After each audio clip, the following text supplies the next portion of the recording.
Épître de Paul l'apôtre aux Philippiens. Chapitre 1er. Paul et Timothée, humbles serviteurs du Christ Jésus, adressent cette missive à tous les saints qui résident en Christ Jésus dans la cité de Philippe, ainsi qu'à ceux qui exercent les fonctions d'évêques et de diacres au sein de cette communauté. Que la grâce sanctifiante et la paix profonde vous soient données par Dieu notre Père, et par la faveur du Seigneur Jésus-Christ. Je rends grâce à mon Dieu à chaque fois que votre souvenir traverse mon esprit et cela se produit constamment et mes prières montent sans cesse pour vous tous, et je les formule avec une joie indicible, motivée par la communion fraternelle et l'ardeur que vous avez manifestée pour l'Évangile, depuis l'aube du premier jour où vous avez cru jusqu'à ce moment présent. Car je porte en moi cette pleine et entière assurance que celui qui a commencé en vous une œuvre si excellente et si bonne ne manquera pas de la mener à son parfait achèvement jusqu'au jour glorieux où Jésus-Christ reviendra. Il est absolument juste, et je le considère comme mon devoir, d'entretenir ces sentiments positifs à votre égard, car je vous porte gravé dans mon cœur, une affection profonde qui m'unit à vous tous. Vous partagez en effet ma grâce, non seulement dans les liens et les difficultés de ma captivité actuelle, mais aussi dans toute l'entreprise de défense et de ferme confirmation de la bonne nouvelle. Dieu est mon témoin irréfutable, il sait avec quelle intensité, quelle ardeur, je languis après vous tous, animé par la tendresse et la miséricorde qui résident dans les entrailles du Christ Jésus lui-même. Et ma prière constante est la suivante, que votre amour continue de croître et de s'épanouir toujours davantage, enrichi par une connaissance spirituelle toujours plus fine et par un discernement éclairé en toutes choses. Ceci afin que vous puissiez distinguer clairement et approuver ce qui est d'une valeur supérieure et essentielle, afin que vous soyez trouvés sincères et irréprochables, sans aucune occasion de chute pour quiconque, jusqu'au jour du Christ. Que votre vie soit remplie des fruits abondants de la justice, fruits qui sont produits uniquement par Jésus-Christ, à la gloire et à la louange du Dieu souverain. Mais je désire ardemment, mes frères bien-aimés, que vous saisissiez une vérité essentielle, les événements qui me sont arrivés, loin d'être un échec, ont en fait servi, de manière inattendue, à l'avancement spectaculaire de l'Évangile. Mon incarcération pour la cause de Christ est maintenant publiquement reconnue et proclamée, non seulement dans l'enceinte impériale du pourtoir, mais dans toutes les autres sphères de la cité. Par ailleurs, encouragés et raffermis par mes liens mêmes, un grand nombre de frères dans le Seigneur ont accru leur confiance, et sont devenus beaucoup plus audacieux pour annoncer la parole de Dieu sans la moindre crainte. Certes, certains prêchent le Christ motivés par l'envie et un esprit de rivalité méchante, tandis que d'autres le font avec une sincère bonne volonté. Ceux qui prêchent le Christ par esprit de contention le font sans pureté d'intention, s'imaginant pouvoir ajouter une affliction supplémentaire à mes chaînes. Mais les autres le font par amour authentique, sachant bien que j'ai été établi par Dieu pour la défense et l'affirmation de l'Évangile. Qu'importe, au fond. L'essentiel demeure, de toutes les manières, qu'il s'agisse d'un prétexte futile ou d'une vérité profonde, le Christ est annoncé. Et de cela, je me réjouis profondément. Oui, et je continuerai de m'en réjouir.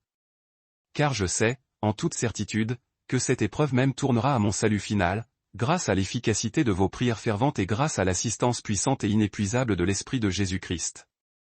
Cela correspond parfaitement à ma ferme attente et à mon espérance inébranlable, je ne serai en rien humilié ni confus. Au contraire, avec toute l'assurance et la hardiesse qu'il m'a toujours donnée, le Christ sera maintenant magnifié dans mon corps, que ce soit au travers de ma vie ou que ce soit au travers de ma mort. Car pour moi, l'existence n'a qu'une seule définition et un seul but, Christ.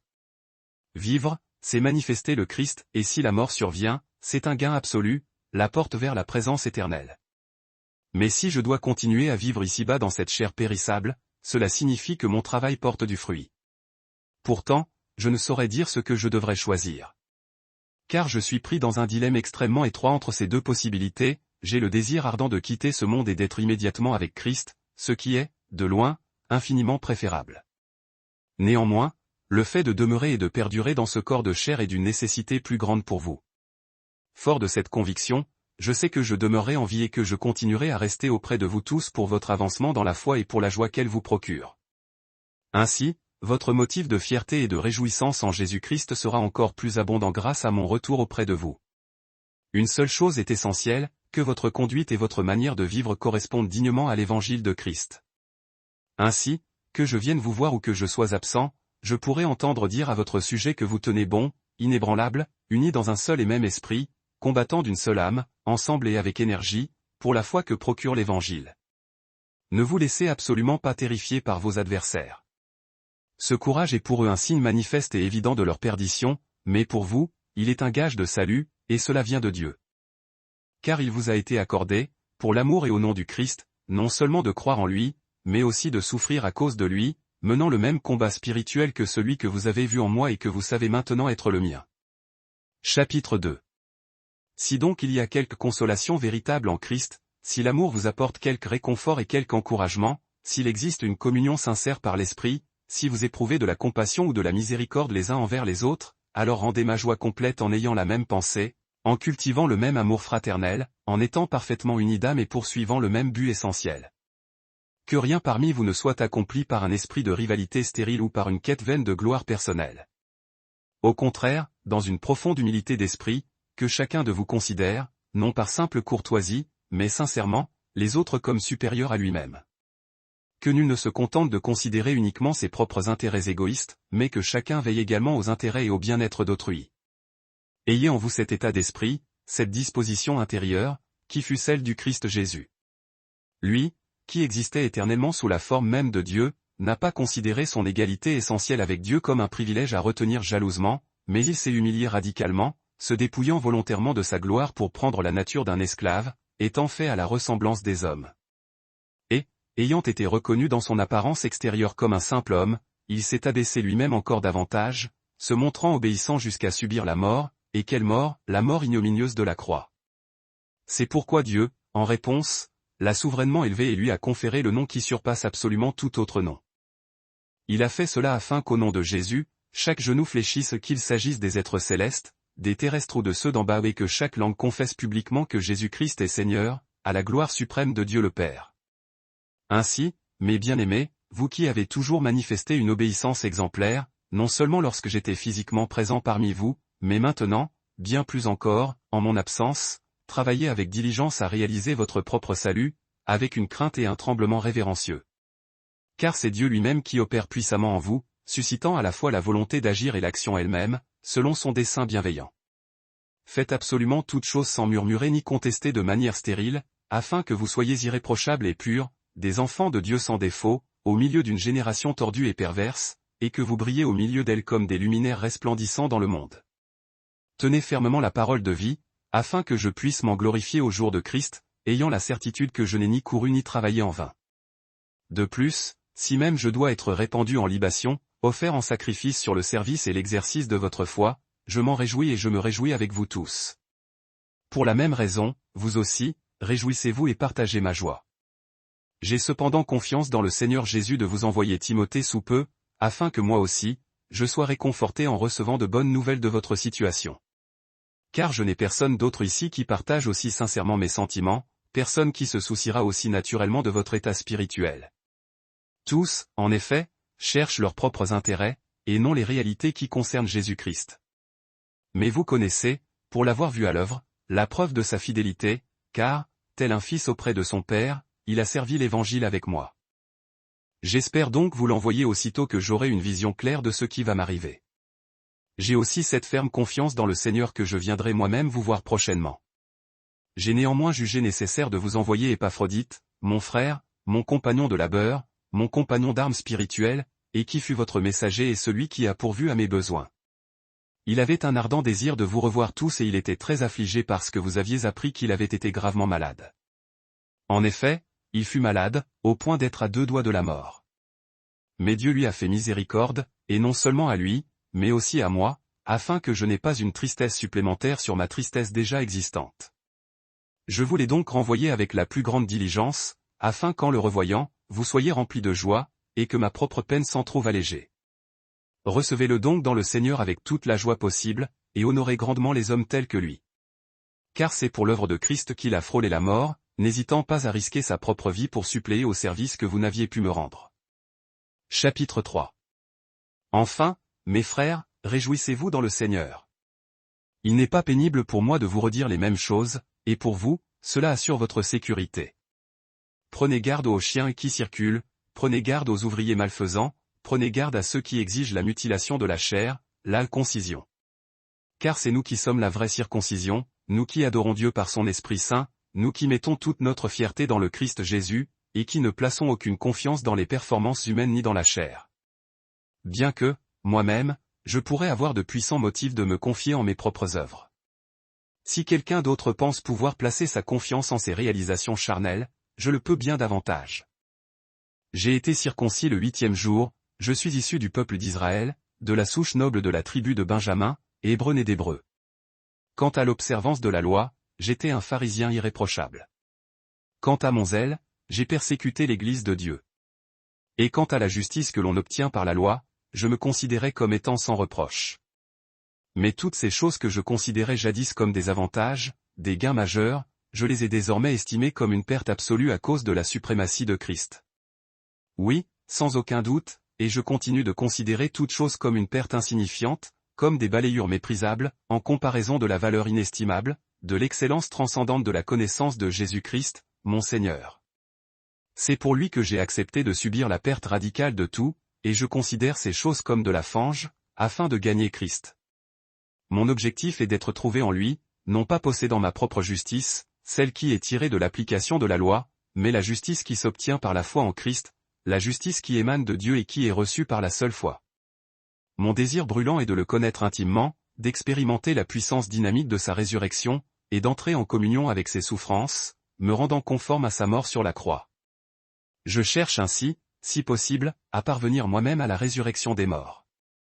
Non pas que j'ai déjà atteint la perfection absolue, ni que je sois déjà parvenu au but final, mais je poursuis ma course avec ardeur, cherchant à saisir, à appréhender ce pourquoi Christ Jésus m'a lui-même saisi.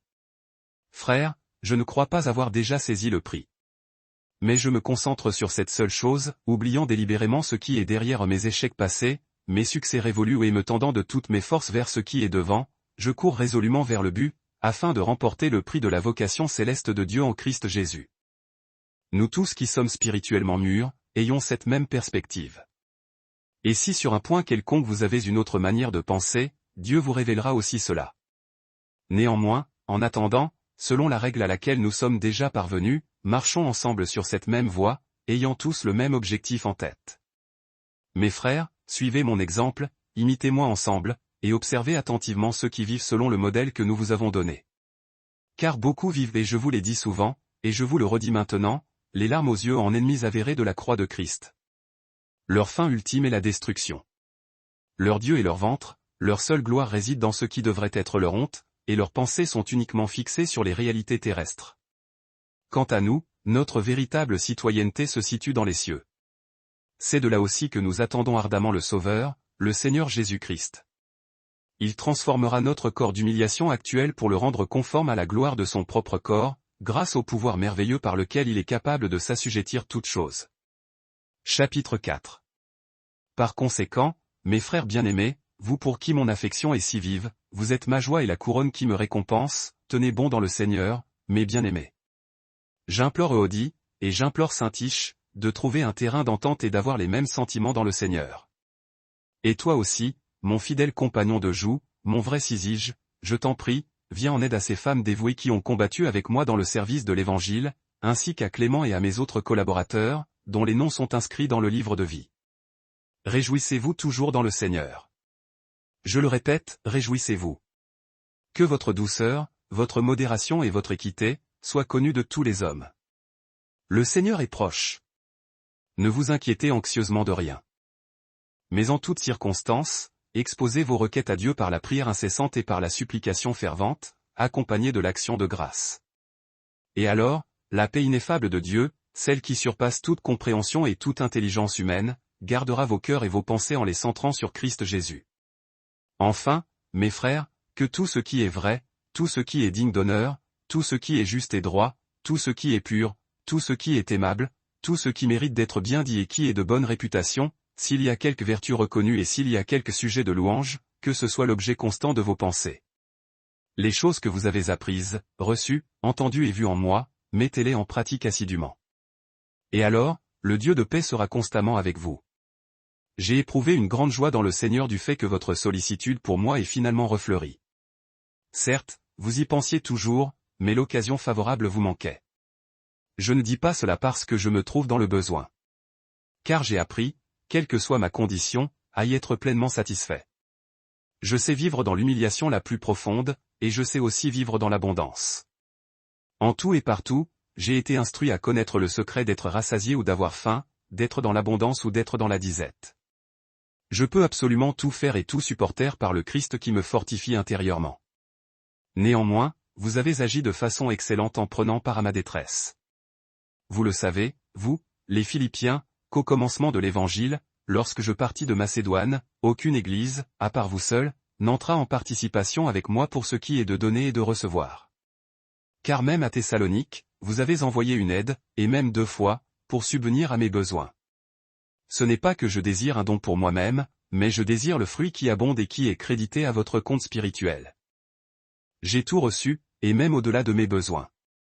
Je suis comblé, ayant reçu d'Épaphrodite les choses que vous m'avez envoyées, lesquelles sont comme un parfum d'une odeur agréable, un sacrifice agréé et parfaitement plaisant à Dieu. Mon Dieu pourvoira, par ailleurs, à tous vos besoins selon sa richesse en gloire par Jésus-Christ. Maintenant, à notre Dieu et Père soit la gloire, au siècle des siècles. Amen. Saluez chaque saint qui est en Christ Jésus. Les frères qui sont avec moi vous saluent également. Tous les saints vous saluent, particulièrement ceux qui appartiennent à la maison de César. Que la grâce du Seigneur Jésus-Christ soit avec vous tous. Amen. Fin de l'épître de Paul l'apôtre aux Philippiens. Et si je vous révélais que le livre des psaumes est bien plus qu'une simple anthologie de chants et de poèmes antiques?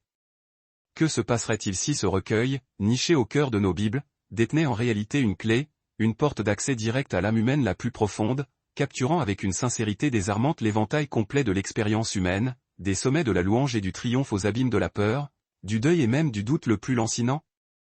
Le psaume est unique, irremplaçable dans son rôle. C'est le battement de cœur même des Écritures, un sanctuaire littéraire où l'émotion humaine la plus brute, la plus viscérale, rencontre et interroge le divin. Ici, vous trouverez des paroles qui donnent une voix, une résonance, à la joie débordante et à la douleur sourde, à la foi inébranlable et au questionnement incessant, à l'adoration extatique et à l'attente patiente. C'est véritablement le livre où l'humanité se présente devant Dieu dans toute son honnêteté et sa vulnérabilité. Le livre des psaumes, connu sous le nom glorieux de recueil de cantiques ou de livre de prières de la Bible, est un ensemble structuré de 150 expressions poétiques élaborées sur plusieurs siècles et par des mains diverses. Parmi ces auteurs, nous trouvons certaines des figures les plus emblématiques de l'histoire biblique. David, l'homme selon le cœur de Dieu, est responsable d'avoir composé près de la moitié de ses chants sacrés. Mais nous entendons aussi les voix vénérables de Moïse, la sagesse de Salomon, et les lamentations et célébrations des fils de Corée. Ensemble, ces voix multiples tissent une fresque magistrale de l'expérience humaine, touchant chaque fibre de la condition humaine. N'avez-vous jamais ressenti que les mots vous manquaient pour prier? Ou peut-être que votre âme était si lourde de fardeau que vous ne pouviez même plus lever la tête pour regarder vers le ciel? Dans ces moments précis, les psaumes prennent vie. Ils nous offrent le langage, la syntaxe spirituelle nécessaire pour nous approcher de Dieu, quelle que soit la saison que nous traversons. Le livre des psaumes ne recule devant aucune des questions existentielles les plus ardues. Où se cache Dieu lorsque j'endure l'indicible? Pourquoi semble-t-il que la prospérité soit le lot des méchants? Puis-je réellement confier chaque parcelle de mon être à la souveraineté divine? Tels sont les cris authentiques, non édulcorés, qui émanent du cœur humain, et qu'on retrouve à travers tout ce recueil. Et pourtant, juxtaposés à ces interrogations, les psaumes sont remplis de paroles de réconfort céleste, nous rappelant sans cesse la fidélité immuable de Dieu, son caractère éternel et la certitude de ses promesses indestructibles. La structure des psaumes elle-même est pensée pour refléter le rythme inconstant de la vie. L'ouvrage est découpé en 5 sections ou livres, chacun s'achevant par une doxologie, une expression de louange solennelle. Cette architecture fait écho aux 5 livres de Moïse, la Genèse, l'Exode, le Lévitique, les Nombres et le Deutéronome, symbolisant que les psaumes servent de guide pour la vie et l'adoration, tout comme la Torah. Ces 5 sections forment une progression spirituelle, commençant souvent par des cris de détresse et des appels à la repentance, et s'achevant progressivement vers l'apothéose de la louange et de la célébration. C'est un voyage qui nous fait traverser la vallée la plus sombre pour nous mener jusqu'au sommet de la montagne, des ténèbres à la lumière éclatante. La beauté éternelle des psaumes réside dans leur pertinence intemporelle.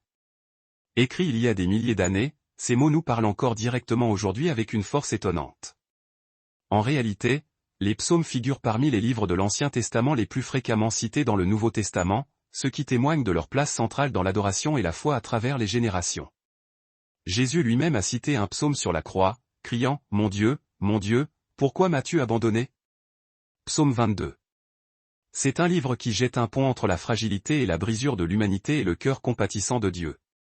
C'est un lieu où chaque personne peut trouver une voie pour exprimer son propre cheminement. À quelle fréquence vous tournez-vous vers les psaumes dans votre vie quotidienne?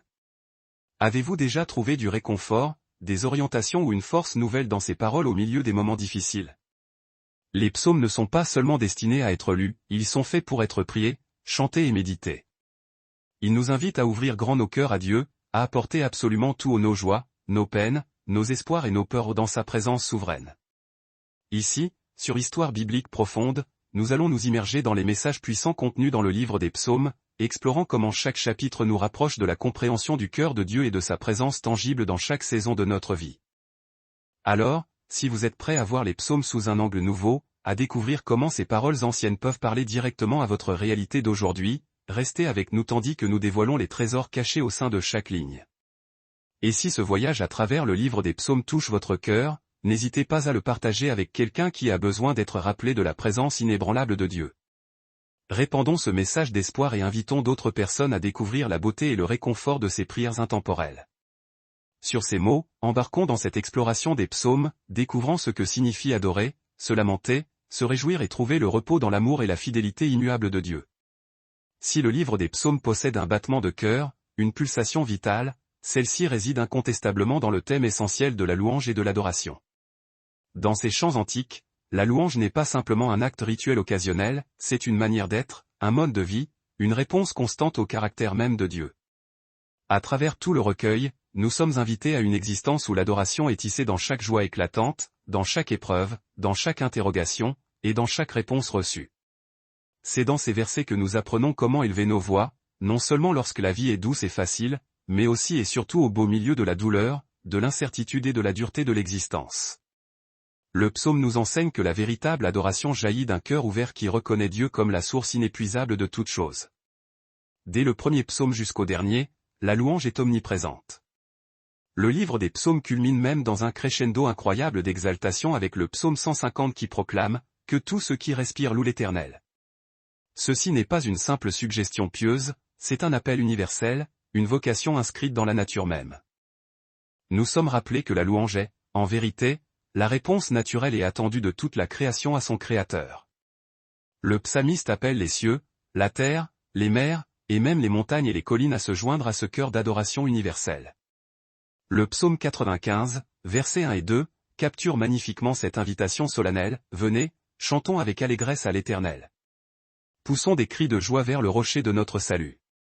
Venons devant sa face avec des louanges, célébrons-le par des cantiques. » Ici, l'adoration est dépeinte comme un rassemblement joyeux, un moment pour célébrer qui est Dieu dans son essence. C'est un rappel que l'adoration n'est pas confinée à un lieu ou un instant spécifique. C'est un débordement du cœur qui peut se produire partout, à tout moment. Mais ce qui confère au psaume une puissance extraordinaire, c'est qu'il nous enseigne comment adorer même lorsque la difficulté est écrasante. Dans le psaume 34, verset 1, David déclare « Je bénirai l'Éternel en tout temps, sa louange sera continuellement dans ma bouche. » Considérez la profondeur de cette affirmation, en tout temps. David a écrit beaucoup de ses psaumes alors qu'il était en fuite, se cachant de ses ennemis dans des grottes, ou errant dans le désert aride. Pourtant, même au milieu de ces périodes sombres et périlleuses, sa réponse constante était la louange. Il avait compris que la louange déplace radicalement notre focalisation de nos circonstances immédiates vers notre Créateur éternel, nous rappelant que la fidélité de Dieu ne change absolument jamais, même si nos situations, elles, changent constamment. Avez-vous déjà envisagé l'adoration de cette manière, comme un choix délibéré, comme un acte de foi et de résistance, particulièrement durant les périodes les plus dures? Parfois, l'adoration est un véritable sacrifice. Il se peut que nous n'ayons pas le cœur à la joie. Il se peut que nous ne voyions pas les réponses aux prières que nous espérons. Mais dans ces moments précis, choisir de louer devient l'acte de confiance le plus puissant qui soit. Le psaume 42, verset 5, exprime cela avec une éloquence poignante. « Pourquoi t'as-tu, ô mon âme, et gémis-tu au-dedans de moi? Espère en Dieu, car je le louerai encore, il est mon salut et mon Dieu. » Même au milieu de sa lutte intestine, le psalmiste choisit la louange, proclamant l'espérance sur le découragement. Les psaumes, une encre dans la détresse. Les psaumes nous arrachent au doute et au désespoir en nous révélant en musique la force transformatrice de l'adoration qui passe par l'action de grâce. Le psaume 100 nous adresse une invitation retentissante et impérieuse, entrez dans ses portes avec des louanges, dans ses parvis avec des hymnes. Célébrez-le, bénissez son nom. L'action de grâce n'est pas une simple formule de politesse spirituelle, elle est la clé qui déverrouille les portes musiques de la présence divine. Il ne s'agit pas seulement de dresser la liste de nos avantages matériels ou de nos réussites.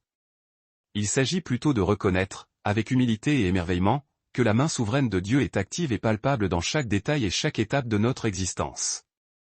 En le remerciant pour ses œuvres passées et musique, nous ancrons dans notre mémoire l'essence de son caractère, il est fidèle, infiniment aimant, et absolument immuable. Cette sagesse, transmise par les psaumes, trouve un écho puissant dans le Nouveau Testament, notamment lorsque Paul, dans 1 Thessaloniciens 5, 16-18, exhorte les fidèles musiques à être toujours joyeux, à prier sans cesse et à rendre grâce en toute musique et circonstance, car telle est la volonté de Dieu en Jésus-Christ à leur égard. Cet appel à une louange et une gratitude incessante est l'héritage direct de l'esprit des psaumes.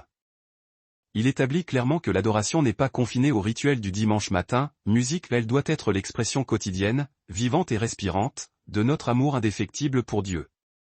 Mais d'où provient cette puissance extraordinaire de la louange? La louange opère une réorientation radicale de notre perspective intérieure. Lorsque nous louons, nous détournons notre regard de l'étroitesse de nos problèmes pour nous concentrer sur l'immensité de Dieu, sa grandeur insondable, sa souveraineté absolue musique et son amour infini. L'adoration élève notre âme au-dessus du brouillard de nos anxiétés, de nos peurs et de nos combats quotidiens, musique nous remettant en contact direct avec celui qui est infiniment plus grand et plus puissant que toutes les adversités que nous rencontrons. La louange est une force libératrice musique, elle brise les chaînes spirituelles, instaure la liberté et une joie profonde, et renouvelle notre espérance et notre vigueur. Je vous pose la question, à quelle fréquence intégrez-vous concrètement la louange dans le tissu de votre quotidien? Musique laisse un réflexe d'adresser votre adoration à Dieu, aussi bien dans les périodes d'abondance et de bonheur que dans les moments les plus éprouvants? Les psaumes affirment sans équivoque que la louange n'est pas une simple obligation liturgique. C'est une bouée de sauvetage spirituel, un chemin musique royale pour nous rapprocher de Dieu et permettre à sa présence de saturer chaque recoin de notre existence. Le livre des psaumes est universellement surnommé le « livre de prière » de la Bible, un recueil poétique et lyrique qui nous convie à une relation d'intimité renouvelée avec le Créateur. Il nous offre le langage adapté à chaque saison de notre vie spirituelle. Il constitue l'armature essentielle d'une dévotion personnelle, nous enseignant l'art d'élever la prière, de pratiquer la réflexion profonde et de méditer sur la réalité concrète musique de la présence divine. Ces suppliques, rédigées il y a des millénaires, ne sont pas de froides inscriptions sur du parchemin. Elles sont les clameurs authentiques d'êtres humains réels cherchant désespérément le cœur de Dieu. Les psaumes nous apprennent que la dévotion personnelle n'exige ni une rhétorique parfaite, ni une musique une façade de perfection spirituelle immaculée. Elle exige seulement une communion sincère, sans masque, et totalement transparente avec Dieu. Dans le psaume musique 63, 1, le roi David exprime avec une intensité bouleversante, ô Dieu. Tu es mon Dieu, je te cherche. Mon âme a soif de toi, ma chair te soupire, dans une musique une terre aride, desséchée, sans eau. Nous percevons ici l'ardeur inextinguible de David, un désir profond d'une proximité et musique qui éclipse toutes les autres aspirations terrestres. De tels psaumes nous rappellent que la racine de toute dévotion authentique est le désir ardent. La prière personnelle n'est pas une contrainte routinière ou une simple formalité à remplir. C'est le moyen vital d'étancher la soif musique de notre âme pour Dieu, un besoin impérieux de faire l'expérience concrète de sa présence au sein de notre quotidien. Musique ce psaume magnifique révèle que Dieu nous accueille tels que nous sommes, avec toutes nos soifs et même notre vacuité, musique prêt à nous combler de son amour. Parmi les plus chers au cœur des fidèles se trouve le psaume 23, dans lequel David dépeint sa confiance absolue en Dieu, son berger. L'Éternel est mon berger, je ne manquerai de rien. Il me fait reposer dans de verts pâturages, il me dirige près des eaux paisibles. Il restaure musique mon âme. Ce psaume brosse le tableau d'une relation intime et profonde, celle d'un être pris en charge, totalement protégé et sans cesse restauré par la grâce divine. En récitant ces versets, nous accédons aux musiques repos et à la sécurité inébranlable que seul Dieu peut garantir. Le psaume 23 nous exhorte à nous abandonner à la douceur de la conduite divine et à déposer toutes nos inquiétudes, avec la certitude qu'il nous mène avec une compassion et une sagesse parfaite. Permettez-moi cette interrogation, combien de temps consacrez-vous à la réflexion silencieuse, permettant à la parole de Dieu de s'enraciner dans votre cœur et de vous parler personnellement? Les psaumes nous révèlent que la méditation véritable ne consiste pas à vider son esprit, mais au contraire à le saturer musique de la vérité divine. Le psaume 1h2 nous encourage à trouver notre délice dans la loi de l'Éternel et à la méditer jour et nuit. Ce type de méditation implique un engagement profond avec l'écriture, une rumination constante, musique afin qu'elle puisse métamorphoser nos pensées et nos actions. Il s'agit de laisser la parole de Dieu prendre racine solidement dans notre existence, pour que nous soyons sans cesse nourris par sa sagesse et son amour. Le psaume 119 est sans doute le guide suprême de la dévotion personnelle, centré sur l'amour de la parole de Dieu et la discipline de la méditation. Tout au long de ce très long poème, l'auteur prie, « Musique, je serre ta parole dans mon cœur, afin de ne pas pécher contre toi. » Psaume 119, 11. Cet acte fondamental de cacher la parole de Dieu dans notre cœur est la pierre angulaire de la dévotion. Cela signifie d'intérioriser sa vérité, lui permettre de guider nos choix, de façonner nos réactions, et d'être une source constante de vitalité. La dévotion personnelle, telle que les psaumes la modélisent, vise à ériger notre vie sur le socle inébranlable de la parole de Dieu, afin que, quelle que soit l'épreuve que nous traversons, nous demeurions fermement ancrés dans sa vérité. Les psaumes nous enseignent également la force cathartique de l'honnêteté dans la prière. Les psalmistes n'hésitent pas à tout apporter à Dieu, leur joie, leur gratitude, leur colère bouillonnante et leurs doutes lancinants. Le psaume 62, 8 déclare, « Confiez-vous en lui en tout temps, vous, peuple, épanchez vos cœurs devant lui. Dieu est notre refuge. » Cette invitation à épancher son cœur nous rappelle avec douceur que Dieu désire nous accueillir dans notre intégralité. La dévotion personnelle n'est pas un exercice de simulation ou une représentation théâtrale. Il s'agit d'être totalement authentique devant Dieu. Nous pouvons lui apporter nos peurs, nos échecs cuisants, et même nos plus grandes frustrations, sachant qu'il écoute, qu'il se soucie réellement de nous et qu'il répond. L'un des plus grands bienfaits des psaumes dans notre vie de dévotion est qu'il nous entraîne à affûter notre écoute de la voix de Dieu. Le psaume 46, 10 nous enjoint de restez tranquille, et sachez que je suis Dieu. Ce verset est une invitation urgente à apaiser nos cœurs et nos esprits agités, à s'écarter de l'agitation et du tumulte incessant de la vie moderne, pour simplement demeurer dans sa présence. Dans la dévotion, le silence et l'immobilité nous permettent de percevoir ses doux murmures, de recevoir sa paix qui surpasse toute compréhension, et de nous souvenir de sa nature souveraine. Cette pratique de l'arrêt est indispensable pour cultiver une relation profonde et personnelle avec Dieu. Je vous le demande, à quel point votre existence serait-elle transformée si vous réserviez chaque jour un espace sacré pour le silence, pour la méditation de la parole et pour l'écoute de sa voix? Les psaumes nous démontrent que la dévotion n'exige ni rituel complexe ni paroles parfaitement ciselées. Elle requiert avant tout de créer un espace de disponibilité dans nos cœurs, de prendre le temps de le rencontrer et de permettre à sa présence de remodeler chaque facette de notre existence. Le psaume 143, 8 offre une magnifique prière de dévotion que nous pouvons faire nôtre. Fais-moi entendre dès le matin ta bonté, car je me confie en toi. Fais-moi connaître le chemin où je dois marcher, car je remets mon âme entre tes mains. Cette prière saisit l'essence même de la dévotion quotidienne, commencer chaque journée en quête de la direction divine, en s'appuyant sur son amour inébranlable et en lui confiant nos plans. Lorsque nous nous approchons de Dieu avec cette ouverture, notre relation s'approfondit considérablement, et notre capacité à entendre sa voix et à suivre sa direction se renforce. L'un des thèmes les plus frappants et les plus profonds qui parcourt le livre des psaumes est la complainte, ou la lamentation. Il s'agit d'une expression brute, absolument non filtrée, de la tristesse, de la frustration, et parfois même de la colère. Dans une société qui nous enjoint souvent de maintenir une façade de positivité ou de nous contenter de la formule « et la foi », les psaumes nous offrent une permission radicale, celle d'être entièrement vrai avec Dieu, de lui apporter la totalité de nous-mêmes, y compris les zones qui souffrent ou qui doutent. La complainte dans les psaumes démontre que la foi n'est pas une stratégie visant à dissimuler nos luttes. Elle consiste à les présenter ouvertement, en pleine lumière, devant la présence divine, avec la certitude qu'il est capable d'accueillir et de supporter nos doutes, nos angoisses et nos récriminations. Pensons au psaume 13, où David entame son propos par un cri perçant, « Jusqu'à quand, Éternel? M'oublieras-tu sans cesse? Jusqu'à quand me cacheras-tu ta face ?» Ces paroles ne sont ni douces ni mesurées. Elles sont empreintes d'une détresse absolue. David, pourtant l'homme selon le cœur de Dieu, n'a aucune crainte d'exprimer son sentiment d'abandon total. Il interroge, « Jusqu'à quand aurai-je des soucis dans mon âme, et chaque jour des chagrins dans mon cœur ?» Psaume 13h2. Ce psaume capte l'intensité de l'angoisse que nombre d'entre nous ressentent dans les moments de confusion ou de douleur. Néanmoins, en déposant ses émotions à vivre devant Dieu, David illustre que la foi véritable englobe musique, l'honnêteté radicale et la vulnérabilité sans défense. Certains psaumes de lamentation, tels le psaume 22, atteignent un sommet dans l'écho du sentiment d'abandon. Mon Dieu, pourquoi m'as-tu abandonné? Ce sont précisément les musiques, paroles que Jésus lui-même a hurlées sur la croix. La lamentation est un rappel puissant que Dieu non seulement autorise nos questions et notre peine, mais qu'il les comprend intimement, lui qui a enduré la souffrance suprême en Christ. Lorsque nous voyons Jésus musique pousser un tel cri de détresse, cela transforme fondamentalement notre perception de nos propres combats. Nous ne sommes musique plus seuls dans notre douleur, nous sommes profondément compris. La caractéristique essentielle des psaumes de lamentation musique est qu'ils ne se terminent jamais sur une note de désespoir définitif.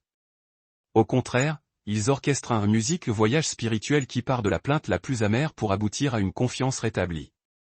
Dans le psaume 13, 5-6, nous assistons à la transition spectaculaire de David, qui passe musique de l'angoisse la plus vive à une espérance ferme, en déclarant « Moi, j'ai confiance en ta bonté, mon cœur tressaillira de joie à cause de ton salut. Musique je chanterai l'Éternel, car il m'a fait du bien. » Même au milieu de sa souffrance, il parvient à se remémorer musique la bonté constante de Dieu. Ce pivot, qui mène de la récrimination à une confiance renouvelée, nous enseigne musique que la lamentation n'a pas pour but de nous maintenir dans la tristesse. Elle sert à un processus de traitement de notre douleur, nous aidant à retrouver une foi solide dans la fidélité inébranlable de Dieu. Le psaume 42 musique illustre ce même schéma. Le psalmiste lutte ouvertement avec ses émotions, se demandant « Mes larmes ont été ma nourriture jour et nuit.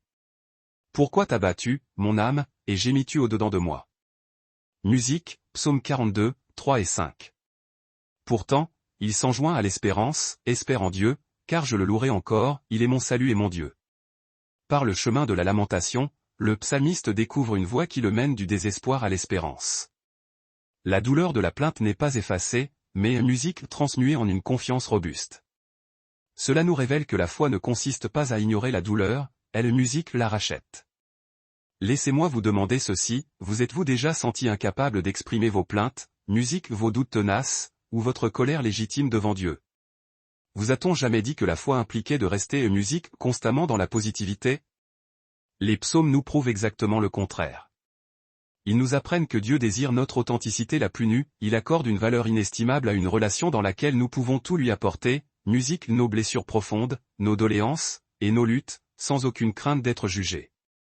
Dieu musique veut que nous soyons vrais avec lui parce qu'il est un secours réel et présent dans la détresse. Psaume musique 46, 1. La lamentation nous rappelle également le pouvoir de guérison inhérent au fait de nommer notre souffrance. Dans nos vies, nous avons souvent tendance à refouler nos luttes, craignant qu'elles ne nous submergent ou qu'elles ne soient interprétées comme un manque de foi. Mais en les exprimant à voix haute, en nommant notre douleur et en la portant à Dieu, nous invitons sa guérison à pénétrer ces musiques en endroit même. Dans le psaume 55, 22, nous sommes exhortés à « Remets ton sort à l'Éternel, et il te soutiendra ». Musique la lamentation est un acte de reddition, une manière de décharger nos fardeaux sur les épaules de Dieu et de lui permettre de porter ce que nous sommes incapables de supporter. Si ce message sur la lamentation vous interpelle profondément en musique, n'hésitez pas à le partager. Ici, sur Deep Bible Stories, nous musique explorons la sagesse intemporelle des Écritures qui nous invite à cheminer avec Dieu en toute franchise, confiant qu'il accueille chacune des étapes de notre parcours.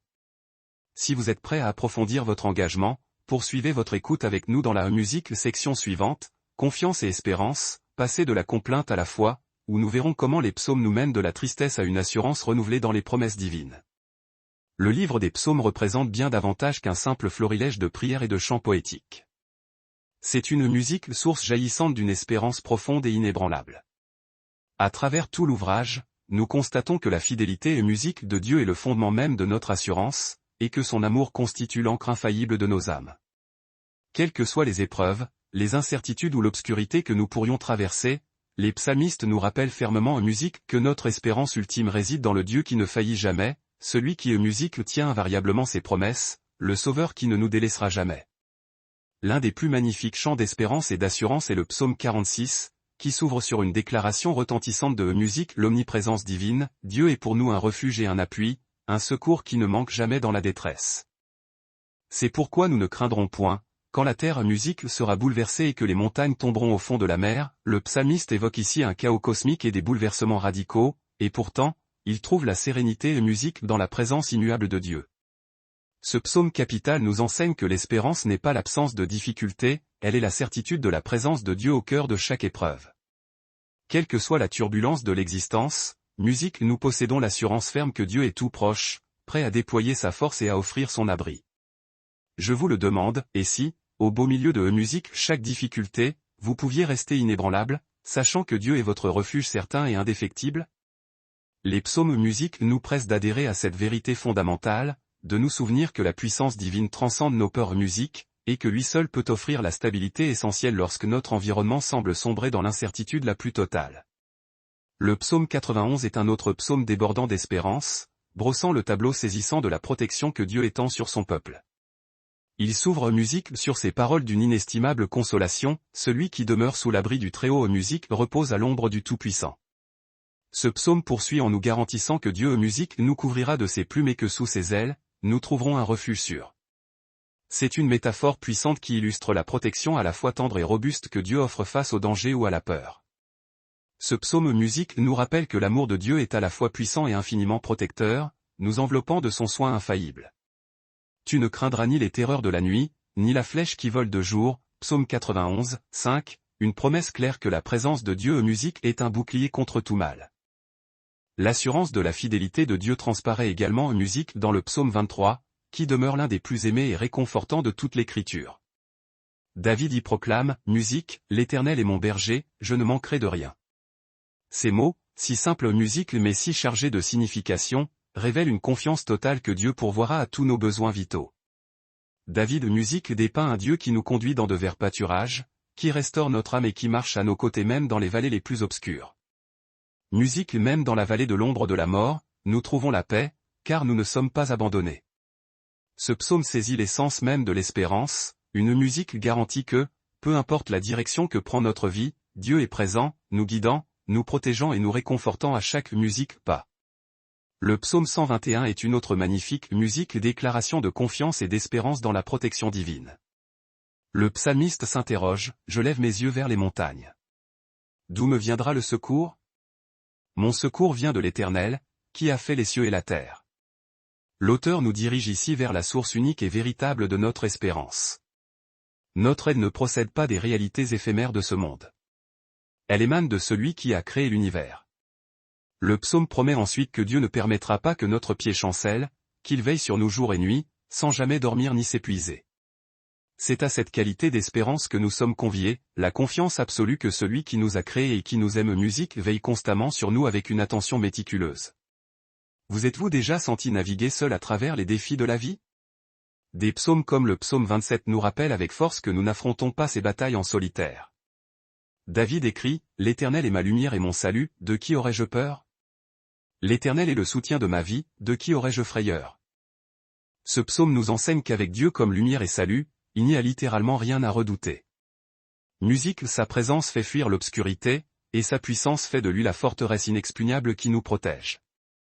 La confiance de David musique n'est pas ancrée dans ses propres capacités, mais dans la fidélité inébranlable de Dieu.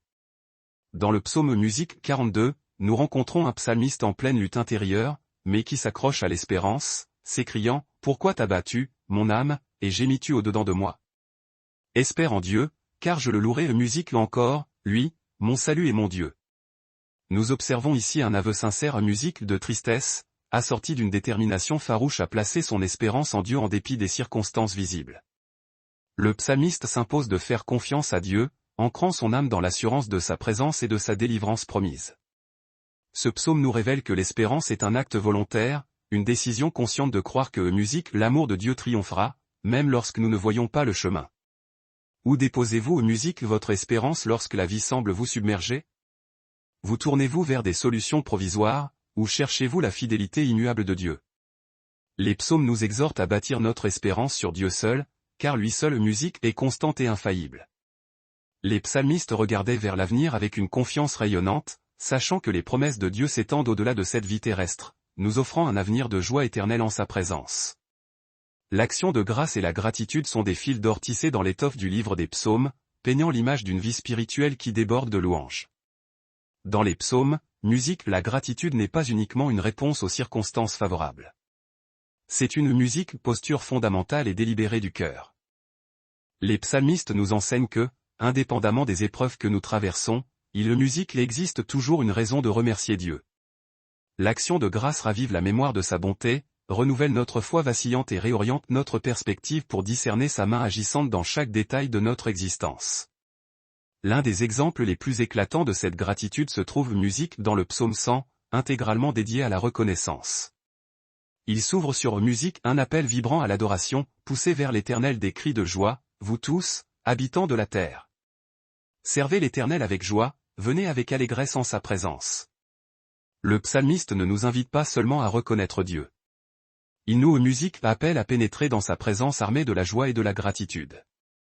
Le psaume 104 nous donne ensuite la clé essentielle pour accéder musique à ses parvis, entrer dans ses portes avec des actions de grâce, dans ses parvis avec la louange. Rendez-lui grâce musique et bénissez son nom. La gratitude est ici envisagée comme un seuil, une porte d'entrée musique pour accéder à la présence de Dieu et nous connecter à lui de manière plus profonde. Dans les psaumes, la reconnaissance n'est pas un luxe réservé aux périodes de prospérité ou de calme. En réalité, certaines des plus belles expressions de gratitude émanent de psaumes rédigés en pleine adversité. Le psaume 107, par exemple, raconte les multiples façons dont Dieu a délivré son peuple de la détresse, renouvelant l'appel, qu'il loue l'Éternel pour sa bonté, et pour ses merveilles en faveur des fils de l'homme. Qu'ils aient été sauvés musique du danger, guidés à travers le désert, ou guéris de la maladie, chaque récit est une exhortation à la gratitude, quelles que soient les circonstances. Mais d'où tire la gratitude une telle force? Musique, l'action de grâce possède un pouvoir transformateur sur notre perception du monde.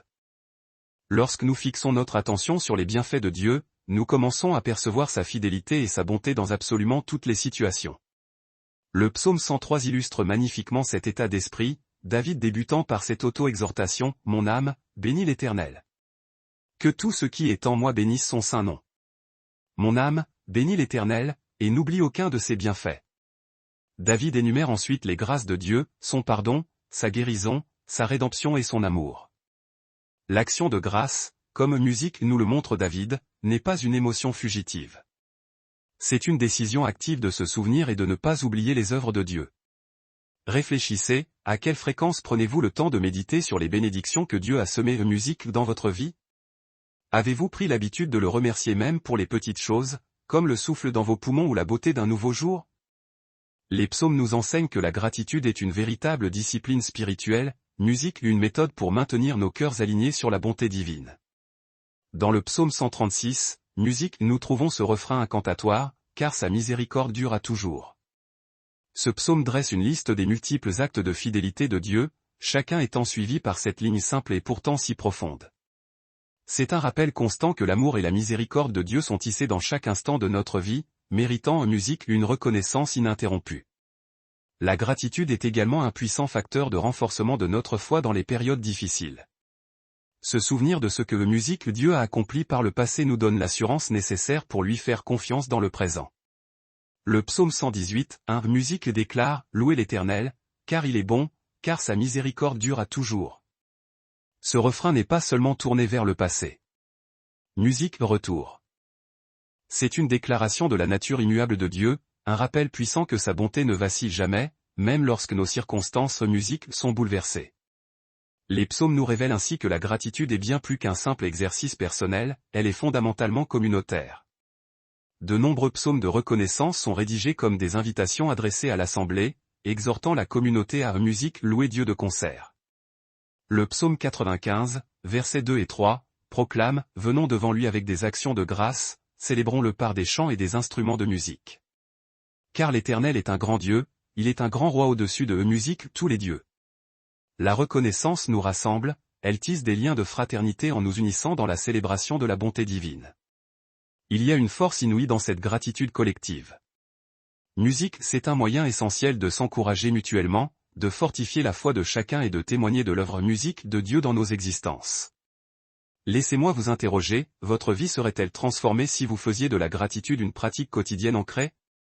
Que se passerait-il si, à l'instar des psalmistes, vous preniez le temps chaque jour de remercier Dieu pour sa fidélité inébranlable? Dans un monde obsédé par ce qui nous manque, la gratitude opère un changement radical en orientant notre regard vers les bénédictions que nous possédons déjà. Elle est source de joie profonde, elle ancre notre foi et nous permet d'aborder la vie avec un sentiment d'émerveillement en musique et une profonde humilité. L'un des thèmes les plus exaltants du livre des psaumes est la musique, l'assurance inébranlable que nous pouvons placer dans la présence, la puissance et la souveraineté de Dieu. Les psalmistes nous rappellent, encore et encore, que Dieu est un refuge sûr, une forteresse imprenable, et un protecteur aimant qui ne nous abandonne jamais, surtout lorsque nous traversons les épreuves. Ce thème musique de la confiance va bien au-delà d'un simple optimisme béat, il s'agit d'ancrer résolument notre assurance dans le caractère immuable de Dieu et de savoir qu'il est fidèle à ses promesses.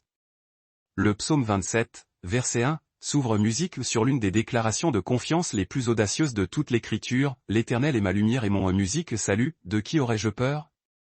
L'Éternel est le soutien de ma vie, devant qui tremblerais-je » David, musique l'auteur de ce psaume, a fait face à d'innombrables menaces, dangers et souffrances. Pourtant, sa musique confiance demeurait inébranlable. La raison ? Il connaissait la nature profonde de Dieu. Musique un roc protecteur, une source de lumière dans les ténèbres, et un gardien qui ne l'abandonnerait jamais. Cette confiance ne repose pas sur la chance ou les circonstances favorables, elle est enracinée dans la nature même de Dieu. David savait que si Dieu était avec lui, il n'avait rien ni personne à craindre. Dans le psaume musique 46, nous découvrons une autre magnifique illustration de cette assurance. Ce psaume, souvent appelé chant de la confiance, musique commence par ces mots puissants, « Dieu est pour nous un refuge et un appui, un secours qui ne manque jamais dans la détresse. C'est pourquoi nous ne musique craindrons point, quand la terre serait bouleversée et que les montagnes s'enfonceraient au sein de la mer. » Imaginez un instant, faire confiance à Dieu même lorsque le monde semble s'effondrer autour de vous. Ce psaume n'est pas un optimisme aveugle. Musique, c'est une assurance profonde que Dieu est constant et immuable, quoi qu'il arrive. La confiance du psalmiste musique ne vient pas du déni des dangers réels, mais de la certitude que la présence de Dieu est infiniment plus puissante que toute menace. Cependant, la confiance en Dieu ne signifie pas que nous ne rencontrerons en musique pas de lutte ou de doute. Le psaume 23, probablement l'un des plus connus et des plus aimés. Musique illustre cette vérité avec éclat. David y décrit Dieu comme son berger, le guide qui l'accompagne même lorsqu'il traverse la vallée de l'ombre de la mort. Remarquez que David n'évite pas la vallée, ni ne prétend qu'elle n'est pas effrayante. Au contraire, il musique la traverse avec confiance, déclarant « Je ne crains aucun mal, car tu es avec moi ». Ceci est un chant d'abandon total, nous enseignant que la confiance en Dieu n'est la musique pas l'absence de difficultés, mais la présence d'une paix stable au milieu d'elle. Laissez-moi vous poser cette question, avez-vous une source de force musique capable de vous porter à travers les vallées de votre vie ? Vers qui vous tournez-vous lorsque les défis semblent trop lourds pour être affrontés seuls ? Les psaumes nous rappellent que Dieu musique lui-même est notre refuge, un lieu de sûreté vers lequel nous pouvons nous tourner non seulement dans les moments de crise, mais chaque jour. Cette confiance musique n'efface pas les épreuves, mais elle en transforme notre perspective.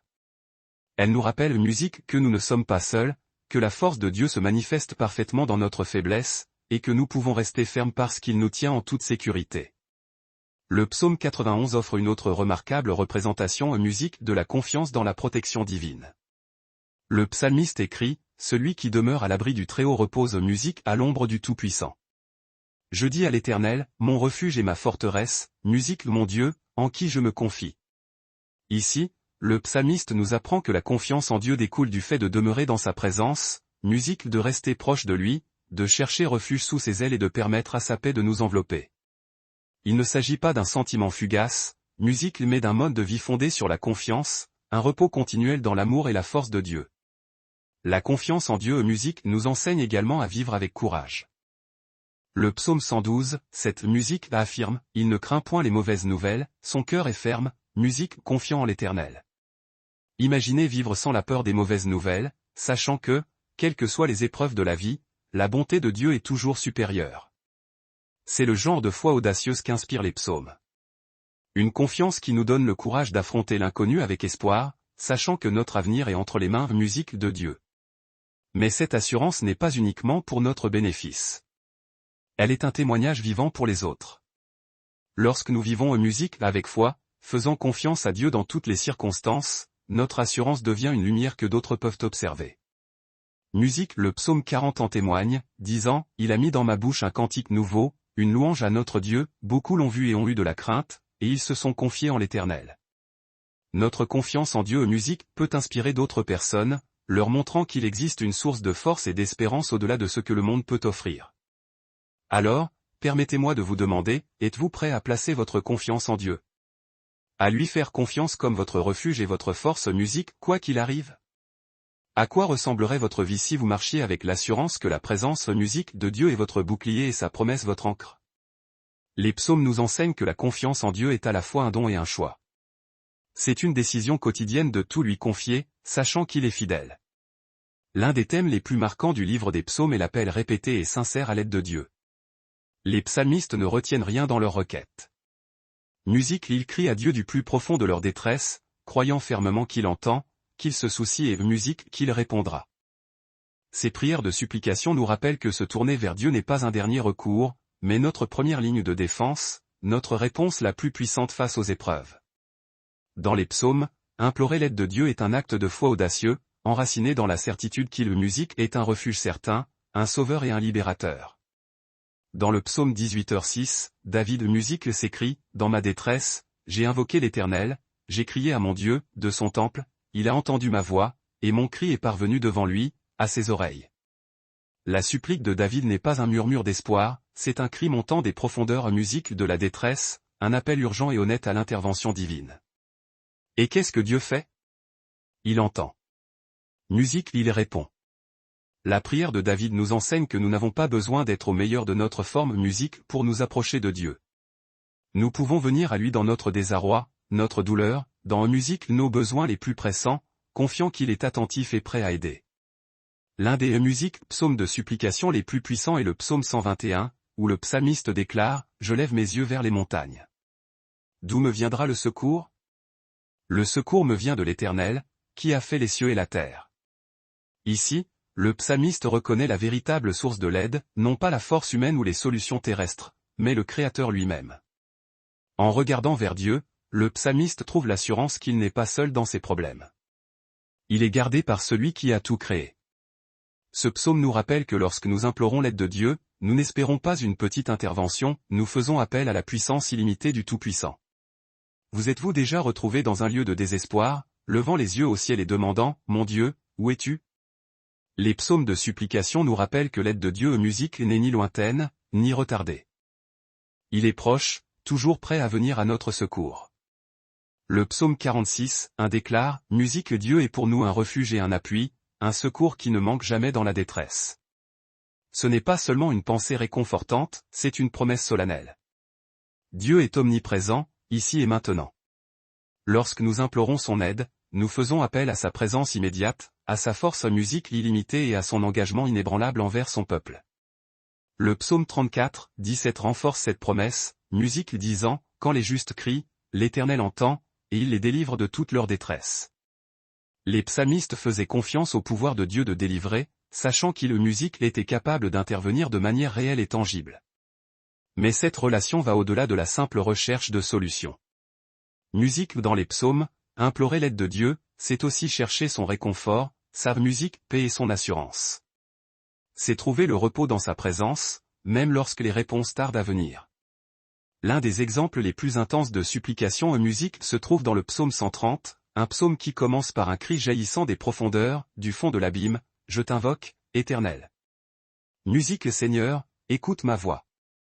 Que tes oreilles soient attentives à la voix de mes supplications. C'est un psaume d'une dépendance absolue. Une prière qui reconnaît la faiblesse humaine et s'appuie entièrement en musique sur la miséricorde de Dieu. Ici, le psalmiste ne demande pas seulement un soulagement de la souffrance, il demande le pardon, la restauration et une musique plus grande proximité avec Dieu. C'est un rappel que nos appels à l'aide ne visent pas seulement en musique à échapper aux difficultés. Ils servent aussi à nous rapprocher du cœur de Dieu, permettant à sa grâce de nous renouveler. Alors, demandez-vous, quelle a été la dernière fois où vous avez véritablement crié à Dieu, abandonnant votre autosuffisance pour implorer son aide? Vous tournez-vous vers lui uniquement dans le désespoir? Où est-il votre source de force quotidienne? Les psaumes de supplication nous rappellent que musique Dieu désire une relation où nous nous tournons vers lui continuellement, en toute saison et situation. Non seulement musique est disposé à aider, mais il veut nous aider. Il nous invite à lui apporter tous nos besoins, petits ou grands. Comme nous le voyons en musique tout au long des psaumes, implorer l'aide de Dieu conduit souvent à une transformation du cœur. En déposant nos fardeaux à ses pieds, nous trouvons la paix dans l'abandon, sachant que nous ne sommes pas obligés de porter seuls nos luttes. Le psaume 55, 22 nous encourage, « Remets ton sort à l'Éternel, et il te soutiendra. Il ne laissera jamais chanceler le musique juste. » Cet acte de jeter nos soucis est un pas de foi puissant, une déclaration par laquelle musique nous faisons confiance à Dieu pour gérer ce que nous ne pouvons pas maîtriser. Et lorsque nous expérimentons l'aide de Dieu, cela fortifie notre foi et approfondit musique notre gratitude. Les psalmistes répondent souvent à l'intervention de Dieu par des chants de reconnaissance et de louange, témoignant de sa musique bonté. Cette réponse devient un témoignage, une manière d'encourager les autres et de leur rappeler la fidélité de Dieu. Comme musique le décrit le psaume 40, 1-3, « J'avais mis en l'Éternel mon espérance, et il s'est incliné vers moi, il a écouté mes cris. Il m'a retiré de la fosse de destruction, du fond de la boue. Beaucoup le verront, ils seront saisis de crainte, et ils se musique confieront en l'Éternel. » Lorsque nous implorons l'aide de Dieu et qu'il répond, notre histoire devient un phare d'espoir pour les autres. Tout au long du livre des psaumes, nous trouvons de puissantes prophéties et des visions musique poétique d'un roi à venir, un Messie qui régnerait avec sagesse, musique, justice et une force incassable. Ces psaumes font écho à la profonde aspiration du peuple de Dieu à un souverain juste qui les délivrerait de l'oppression, restaurerait leur terre et établirait le royaume de Dieu pour toujours. Ce futur roi musique ne serait pas seulement un descendant de David, mais incarnerait également l'autorité divine, musique un souverain dont le règne s'étendrait sur toutes les nations et dont la justice perdurerait pour l'éternité. Le psaume 2 est l'un des psaumes messianiques musique les plus clairs, offrant une vision saisissante du roi choisi par Dieu. Il commence par les nations qui s'agitent et les dirigeants de la terre qui complotent contre Dieu, mais il révèle ensuite musique la réponse de Dieu, « C'est moi qui ai sacré mon roi sur Sion, ma montagne sainte. » Musique, psaume 2h6. Le choix de Dieu est sans équivoque, il a mis à part musique un roi qui régnera non seulement sur Israël, mais sur toute la terre. Au verset 7, Dieu déclare, « Tu es mon fils. Je t'ai engendré aujourd'hui. » Musique. C'est une déclaration divine, une prophétie du roi qui serait à la fois fils de Dieu et souverain des nations. Cette attente messianique trouve son accomplissement ultime en Jésus-Christ. Le Nouveau Testament fait fréquemment écho à ce psaume, affirmant que Jésus est le roi qui réalise ses promesses. Musique lors de son baptême et encore lors de sa transfiguration, la voix de Dieu musique déclare, « Celui-ci est mon fils bien-aimé » Matthieu 3h17, reliant Jésus musique directement à la promesse du psaume 2. Nous voyons ici la vision d'un roi qui n'est pas limité musique par les frontières terrestres, un souverain dont l'autorité transcende le temps et l'espace, dont le règne apportera la paix de musique et la justice à chaque coin de la création. Le psaume 110 est un autre psaume profondément messianique, que Jésus cite lui-même comme preuve de son musique l'identité de Messie. Au verset 1, David écrit, « Parole de l'Éternel à mon Seigneur, assieds-toi à ma droite, jusqu'à ce que je fasse de tes ennemis ton marchepied. » Musique ce verset est d'une profondeur incroyable, car il révèle une conversation entre Dieu le Père et le Messie à venir, désigné musique comme mon Seigneur. Ce Messie reçoit une position d'honneur à la droite de Dieu, symbolisant l'autorité suprême, et musique la victoire lui est promise sur tous les ennemis. Jésus fait référence à ce psaume dans Matthieu 22h44, défiant les pharisiens pour leur faire comprendre que le Messie serait plus qu'un simple descendant de David, il serait divin. Quel genre de roi imaginez-vous lorsque vous pensez à Jésus? Musique les psaumes nous invitent à le voir non seulement comme un berger doux, mais comme un roi puissant, dont la force et la justice apportent musique l'équité et la paix. Le psaume 110 continue en décrivant le Messie comme un roi prêtre, celui qui détiendra à la fois l'autorité spirituelle musique et terrestre, tu es sacrificateur pour toujours, à la manière de Melchizedek. Psaume 110, 4. Ce musique sacerdoce unique, différent de la lignée lévitique, pointe vers le rôle éternel de Jésus en tant que notre musique roi et grand prêtre, un sauveur qui intercède pour son peuple et règne pour toujours. La vision du Messie royal dans les psaumes musique offre également l'espoir d'un avenir de paix et de justice. Dans le psaume 72, nous voyons en musique une magnifique description du roi idéal. Une prière pour un souverain musique qui rendra justice aux pauvres, défendra les opprimés et écrasera l'oppresseur. Ce psaume dépeint un roi dont le règne apporte l'abondance, dont la présence musique bénit toutes les nations, et dont l'héritage perdure à travers les générations. Tous les rois se prosterneront devant lui, toutes les nations le serviront. Psaume 72, 11. Bien qu'à l'origine ce psaume ait pu être une prière pour Salomon, sa musique vision prophétique dépasse de loin tout roi terrestre, pointant vers un Messie dont le règne apportera une paix durable et la guérison au monde. Ce désir ardent d'un souverain juste est un sentiment que nous ressentons encore aujourd'hui. Nous vivons dans un monde musique rempli de systèmes brisés et de dirigeants corrompus, où la justice semble souvent hors de portée. Les psaumes nous rappellent que la musique l'espoir d'un roi parfait n'est pas seulement un vœu pieux, c'est une promesse divine. Jésus, musique le Messie royal, reviendra un jour pour remettre toutes choses en ordre, pour restaurer la justice et apporter une paix qui ne finira jamais. Apocalypse 19h16 parle de ce retour final, musique appelant Jésus le roi des rois et le Seigneur des seigneurs, accomplissant la vision messianique exposée dans les psaumes. Mais la musique, qu'est-ce que cela signifie pour nous maintenant? Sachant que Jésus est le Messie royal, musique nous sommes invités à vivre comme citoyens de son royaume, ici et maintenant. Nous n'avons en musique pas besoin d'attendre sa seconde venue pour faire l'expérience de sa domination dans nos vies. Nous pouvons nous soumettre à son autorité aujourd'hui, permettant à sa musique justice, son amour et sa miséricorde de façonner nos actions, nos relations et nos valeurs.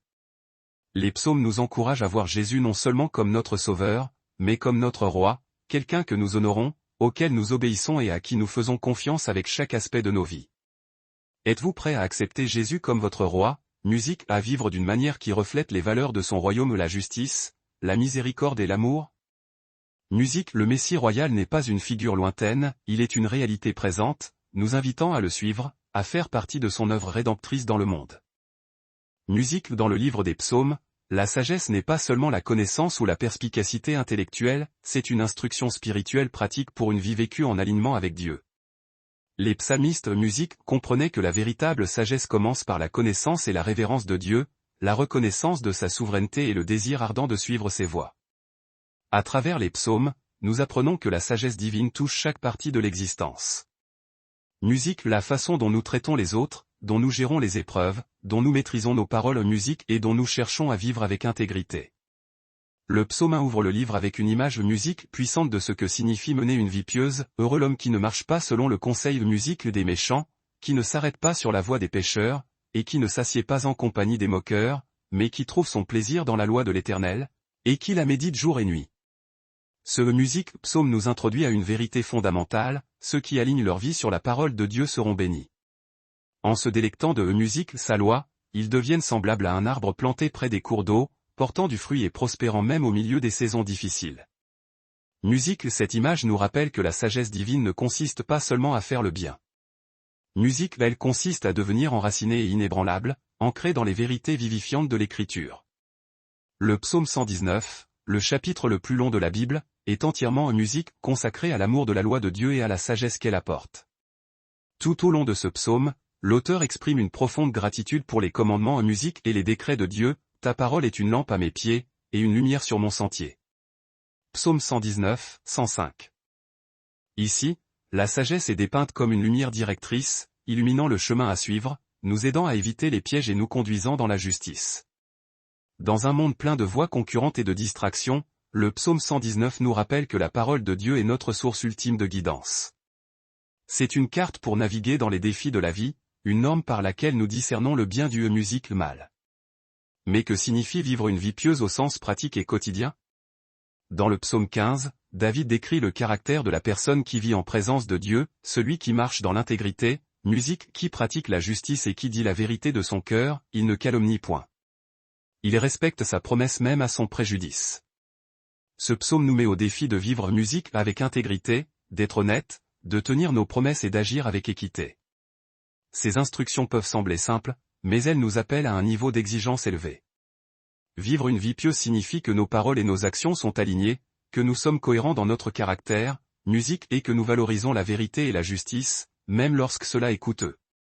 À quoi ressemblerait la musique le fait de vivre avec ce niveau d'intégrité? Être quelqu'un qui tient parole, valorise la vérité et aime la justice.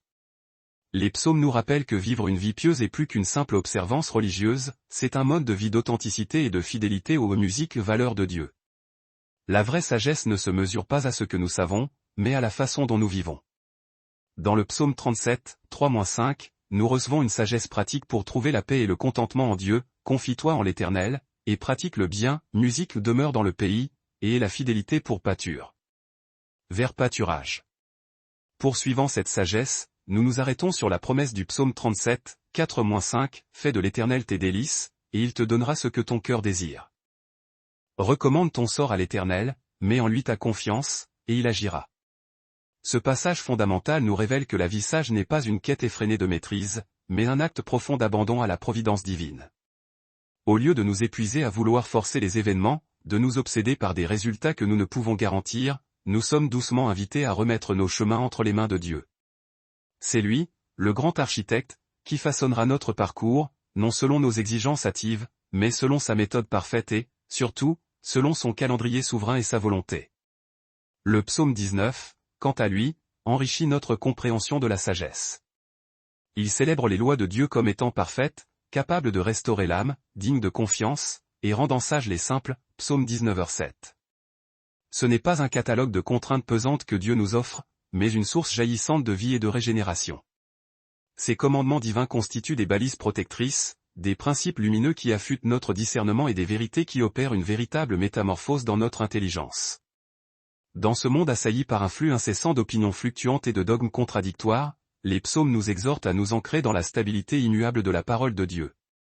Sa sagesse n'est pas sujette aux modes éphémères, elle est le roc inébranlable sur lequel nous pouvons édifier toute notre existence, offrant une fondation solide face à toutes les tempêtes.